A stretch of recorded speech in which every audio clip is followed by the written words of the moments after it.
కష్టపడి పనిచేస్తూ ఒక లక్ష్యం కోసం, ఒక విజయం కోసం కష్టపడుతూ ఉంటే సహాయపడకపోగా అనేక రాళ్లు విసురుతూ ఉంటారు. వీడేం చేస్తాడులే అంటూ ఉంటుంటారు. తీరా వాళ్ళు కష్టపడి విజయం సాధించిన తర్వాత, అర్రే నాకు ఎప్పుడో తెలుసు, వీడు మనోడే, మా ప్రాంతం వాడే, మా కులం వాడే అని రకరకాలుగా చెప్పుకుంటుంటారు. అదే జరుగుతుంది జోసెఫ్ విజయ్ విషయంలో. అసలు ఈ జోసెఫ్ విజయ్ టీవీకే పార్టీ అధినేత. అతని బ్యాక్గ్రౌండ్ ఏంటి? ఇప్పుడు నెట్టింట వైరల్ అవుతున్నటువంటి మా ప్రాంతం వాడే అనే నానుడి ఏమిటి? అసలు దీని గురించి ఎందుకు చర్చ జరుగుతుంది అనేది గనక ఒక్కసారి గనక మనం పరిశీలిస్తే, తల్లపల్లి జోసెఫ్ విజయ్ ఈ దళితంలో 3వ దళిత ముఖ్యమంత్రి. తెలుగు రాష్ట్రాల్లో మూలాలు ఉన్న కుటుంబం. చిత్తూరు జిల్లాలో హిందూ మాదిగ కుటుంబానికి చెందిన విజయ్ తాతగారు అప్పటి ఉమ్మడి రాష్ట్రం అయినటువంటి మద్రాస్ రాష్ట్రంలో రామేశ్వరానికి వలస వెళ్లారు. అక్కడ చేపల వ్యాపారం చేస్తూ స్థిరపడి మత్స్య కుటుంబానికి చెందిన మహిళను వివాహం చేసుకున్నారు. ఆమెతో ఆయనకు 2వ వివాహం. వారిద్దరి సంతానమే ఎస్ఏ చంద్రశేఖర్. ఆయన రచయితగా తమిళ సినిమా రంగంలోకి అడుగుపెట్టారు. అక్కడే పరిచయమైనటువంటి బ్రాహ్మణ కుటుంబానికి చెందిన శోభాను ప్రేమించి పెళ్లి చేసుకున్నారు. వారిద్దరి సంతానమే జోసెఫ్ విజయ్. తాత వారసత్వంగా క్రైస్తవుడిగా విజయ్ మారారు. చదువుకునే రోజుల్లో ఆదివారం పూట చర్చికి వెళ్లేవారు, తల్లితో కలిసి గుడికి వెళ్లేవారు. అందుకే తన మతం మానవత్వం, సమానత్వం అని ప్రకటించారు విజయ్. తండ్రి చంద్రశేఖర్ సినీ రచయితగా తొలి సినిమా సూపర్ డూపర్ హిట్ కొట్టిన అవకాశాలు మాత్రం ఏవీ రాలేదు. ఆ తరువాత ఆయన దర్శకుడిగా మారి 4 వరుస హిట్స్ ఇచ్చారు. ఆయనే నిర్మాత అయ్యారు. బోల్డ్ అంత సంపాదించారు. అంతేకాదు పెద్ద మొత్తంలో కూడా పోగొట్టుకున్నారు. ఇండస్ట్రీలో ఉన్న కుల వివక్ష ప్రధాన కారణం అని ఆయన అనే మాటలు విజయ్ చెవిలో గింగురులు తిరిగాయి. కసి పెరిగింది. అదే ఇండస్ట్రీలో కింగ్ మేకర్ కావాలనుకున్నాడు. ఇంటర్మీడియట్ చదువుతూ విజువల్స్ కోర్సులో చేరిన అతనికి సినిమా మాత్రమే కనిపించేది. దాంతో తండ్రి కూడా చెప్పకుండా స్టూడియోల వెంట తిరగడం మొదలుపెట్టాడు. ఎన్ని స్టూడియోలు తిరిగినా కానీ ముఖం అద్దంలో చూసుకున్నావా అనే మాటలు కూడా పడ్డాడు. ఆ తరువాత హీరో అయ్యాడు. వరుస హిట్స్ ఇచ్చాడు. దాదాపు 68 సినిమాల్లో నటించి అభిమానం మూటగట్టుకున్నాడు. అనతి కాలంలోనే ఆస్తులు కూడా సంపాదించేశాడు. విజయ్ 8 ఏళ్ల వయసులో తన 4 ఏళ్ల చెల్లెలు రమ్యను కోల్పోయాడు. ఆమె అనారోగ్యంతో చనిపోవడంతో అతన్ని తీవ్రంగా కలిచివేసింది. రమ్య అంటే అతనికి చాలా ఇష్టం. ఎంత ఇష్టం అంటే ఆమె పుట్టినరోజులు ఫిబ్రవరి 27.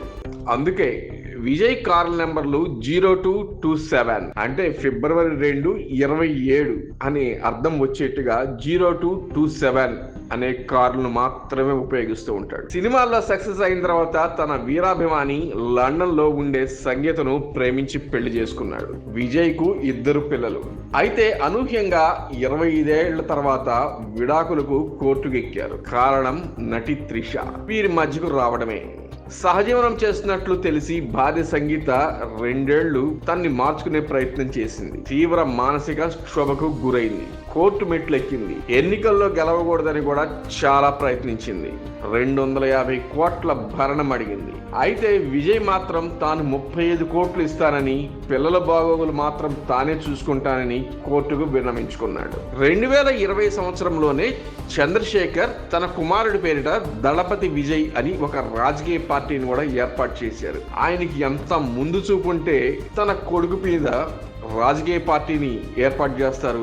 దానికి అధ్యక్షులు విజయ్ అని స్వయంగా చంద్రశేఖర్ అప్పట్లో ప్రకటించారు. సెక్రటరీ జనరల్ గా చంద్రశేఖర్, కోశాధికారిగా తల్లి శోభ ఉన్నారు. కానీ ఆ సమయంలో విజయ్ ఎందుకునో దీన్ని ఇష్టపడలేదు. దీన్ని తీవ్రంగా వ్యతిరేకించారు. ఆ పార్టీతో తనకు సంబంధం లేదని, తాను పేరు వాడొద్దు అంటూ ప్రత్యేకంగా తండ్రి చంద్రశేఖర్ పైనే ఫిర్యాదు చేసి కోర్టు నుంచి ప్రత్యేక ఆర్డర్ కూడా తెచ్చుకున్నారు విజయ్. కట్ చేస్తే కొన్నాళ్లుగా త్రిషతో కలిసి ఉన్న విజయ్ జీవితమే మారిపోయింది. ఆమె ఎంతో ప్రయత్నించి ఆయనతో టీవీకే పార్టీ పెట్టించడంలో త్రిషదే కీలక పాత్ర. 2024 సంవత్సరంలో పార్టీ ప్రారంభించి 2 ఏళ్లలోనే అధికారంలోకి వచ్చి విజయ్ సంచలనం సృష్టించారు. ఆమె విజయ్ చేత పార్టీ పెట్టించడానికి కారణం డిఎంకే ముఖ్యమంత్రి అప్పట్లో ఉన్నటువంటి కరుణానిధే కారణం. ఆ సబ్జెక్ట్ వేరే.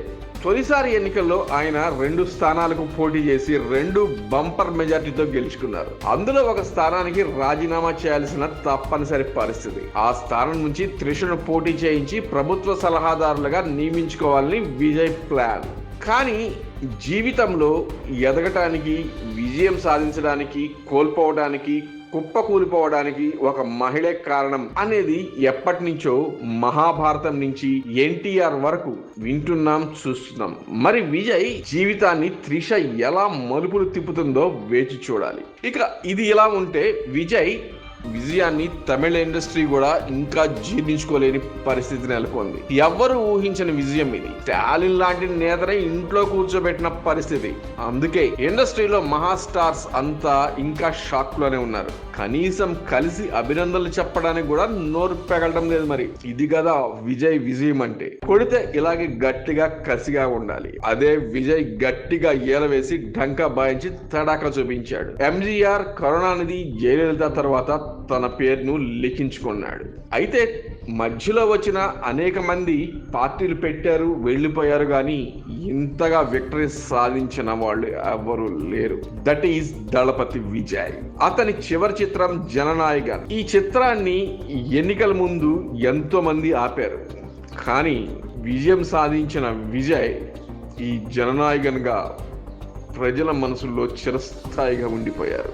గవర్నర్ కలిసి ప్రభుత్వ ఏర్పాటుకు ఆహ్వానించాలని 2 వారాలు గడువు కావాలని విజయ్ కోరారు. అయితే గవర్నర్ నీకు ఎంతమంది మద్దతు ఉన్నారో ఆ లేఖను ఇవ్వమని అడగటంతో ఇప్పుడు అక్కడ ఒక పొలిటికల్ డ్రామా నెలకొంది. చూద్దాం ఏం జరుగుతుందో. విజయ్ ముఖ్యమంత్రి అవుతాడా, లేకపోతే 2 హెమాహెమీలైనటువంటి పార్టీల మధ్య నలిగిపోతాడా? Wait and see.